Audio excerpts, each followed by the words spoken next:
Hi, I'm Imogene, and I'm so glad you're here. This is where I share real talk, solo travel, adventures with my meetup group, reflections on life, and even my journey as a 26-year eBay seller, because life at any age can be bold, adventurous, and full of surprises. Thank you for being here, and if you're new, I'd love for you to subscribe and join me on this journey. Before we get into today's video, I want to ask you something. Have you ever started something and never finished it? Well, that's me all the time. I always have good intentions, but life gets in the way. I was determined to finish this video. I won't even tell you how many months it took. I did take a break to downsize my business and my life, but guess what? I didn't finish that either. There were so many times I wanted to give up on this video. I'd have a little pity party and say, it's not that good anyway, so why finish it? Then another voice would say, it's okay if it's not perfect. It's your first video of this kind. And now here I am, not 70 anymore. I turned 71 last month, but that's okay. I'm not changing the channel's name. I started this channel at 70 when I took my first ever cruise, all by myself, and started my meetup group for singles in the DC area called Beyond Dining, activities for 60+ singles. You can't find the group right now, but it'll be back soon. And because of that group, I met some really nice people, and I started living again. For the last 15 years, it's just been eBay. I even started dating a guy who said eBay was like a third person in our relationship. Anyway, I guess eBay and I have been in a long-term relationship. Let's get into today's video. I went on a 5-night Virgin Voyages cruise on Valiant Lady to Cozumel, Mexico, and the Bahamas, departing from Miami.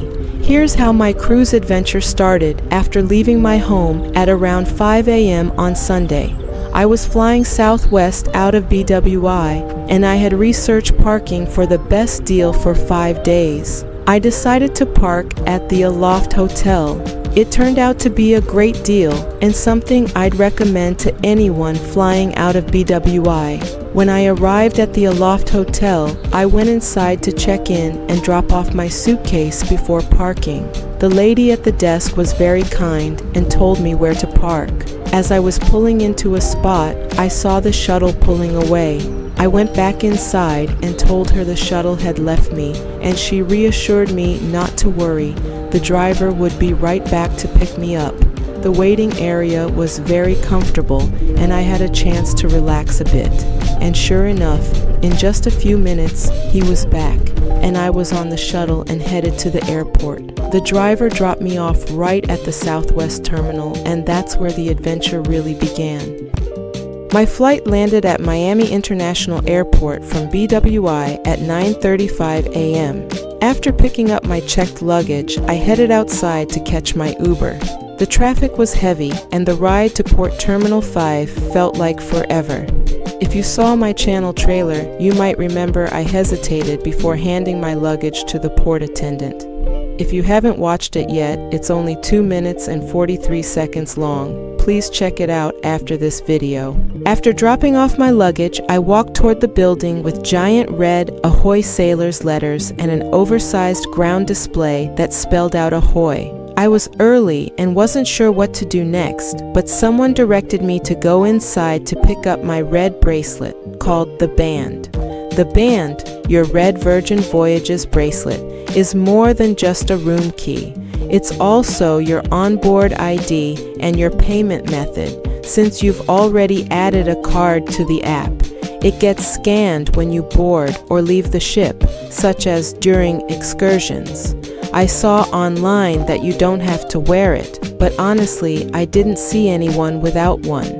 Each bracelet even has a different message printed on it. Mine said, "Make a splash." On my way out, I asked a friendly security guard if there was a place nearby to eat. She mentioned a nearby cafe or suggested taking a trolley to Bayside Marketplace. I didn't want to risk missing the ship, especially with all the traffic, so I decided to walk to the cafe. Before I left, I had to find the restroom. It was outside, and I somehow ended up in the crew area by mistake. The security guard said the cafe was just a short walk away. It didn't feel short. It was hot. I was carrying a large bag and my purse, and I'd been up since 2:30 a.m. I stopped a security guard I saw with 3 takeout containers and asked where the cafe was. He pointed and said, "Keep walking." I could see the building, but it still seemed far away. According to Google Maps, it's a 7 to 8 minute walk from Virgin Voyages Terminal 5. For me, it felt more like 20 minutes. From the outside, Seaman Cafe looked simple and unassuming, but the food was so good, I couldn't finish it all. I even sent a photo to my best friend and told her I wished I could take it with me. She said, "Why? You're about to be on a cruise with tons of food." I sat there for a while, partly because of the heat, partly because I was thinking about the walk back, and I still had plenty of time before my check-in. And honestly, the walk back wasn't exactly something I was looking forward to, and I usually enjoy walking. I do it several times a week for exercise. I took my time walking back. At one point, I sat in a parking garage with seating and watched a few women chatting. I later saw one of them at the Solo Travelers meetup on board. She was from the DC area too. When I returned to the terminal, passengers had begun lining up in the roped-off rows to board, according to their assigned times. Mine was 2:30 p.m., but they let us board a little early. We went up the escalator, and you could see 2 lines forming, one heading toward the gangway, and another for people who still needed to check in and pick up their bracelet by showing their passport in the app. I had arrived early and was able to check in downstairs and get my bracelet ahead of time. At the gangway, I was scanned in and officially on board. The Virgin Voyages crew greeted me with big smiles and warm energy. As I entered, I saw a greeter near the elevators, a man in a red shorts outfit with white trim, waving a huge fan and welcoming everyone who passed by. Every now and then, he'd flick the fan to make a playful snapping sound. It was such a fun, high-energy welcome. I took the elevator to the 8th floor, and then came the long walk to my room. I kept thinking, am I ever going to get there? The hallway just seemed to go on and on. Then I spotted my suitcase sitting down the hall from my room, a good sign. I was too excited to stop, so I decided I'd come back for it after checking out the room. By day 2, I was actually thankful for all the walking. After all the food on board, I needed the exercise. If you've cruised before, you know exactly what I mean. Plus, walking through the ship gave me a chance to people watch and admire the decor. To unlock the door, I used my red bracelet. Virgin includes dining, tips, basic Wi-Fi, fitness classes, and entertainment in your fare. There are no kids on board and no buffets. You make restaurant reservations about 45 days before sailing. That first night, I wasn't sure if I could shower or sleep with the bracelet on. I Googled it, and yes, it's waterproof, safe to sleep in, designed to be worn continuously, and surprisingly comfortable. I finally made it, and I was pleasantly surprised. I booked a limited view sea terrace cabin with a balcony and the signature red hammock. The limited view cabin has a partially obstructed view due to lifeboats and mechanical equipment, but honestly, it didn't bother me. I still had plenty of ocean view, and the hammock made it feel private and cozy. The curtains opened automatically when I walked in, although I don't think that shows in the video. The bed was comfortable for me. Some said it was too firm, but I slept fine. There was a flat-screen TV, a small refrigerator, and 2 glass carafes that were refilled daily. Virgin Voyages doesn't provide single-use bottled water, and you're not allowed to bring your own bottled water on board. Instead, they offer complimentary filtered water through Natura filtration stations around the ship. So definitely bring a reusable bottle. You'll be glad you did. A tablet controlled everything. Lights, curtains, TV, temperature, moods, you name it. I had fun playing around with the mood lighting. It even changed the color of the room. The bathroom was small, but it was fine for one person. It had a rain shower, which I didn't love, but luckily it also had a handheld option. The water pressure was surprisingly great. It came stocked with shampoo, conditioner, and body wash.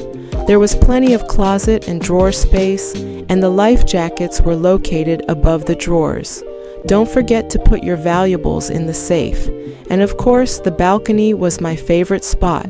Sitting in that red hammock, feeling the ocean breeze and watching the waves, that's when it really hit me. I was finally on vacation. After checking out the room, I went back to the hallway to grab my suitcase. I love that they bring your bags close to your room. I used the bracelet again to open the door.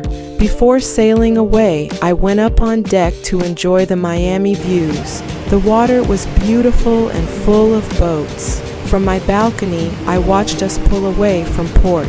The big red rescue boats blocked part of the view. That's why it's called a limited view sea terrace. But honestly, I didn't mind at all. Before my cruise, I watched a lot of videos and read everything I could find, and I'm glad I did.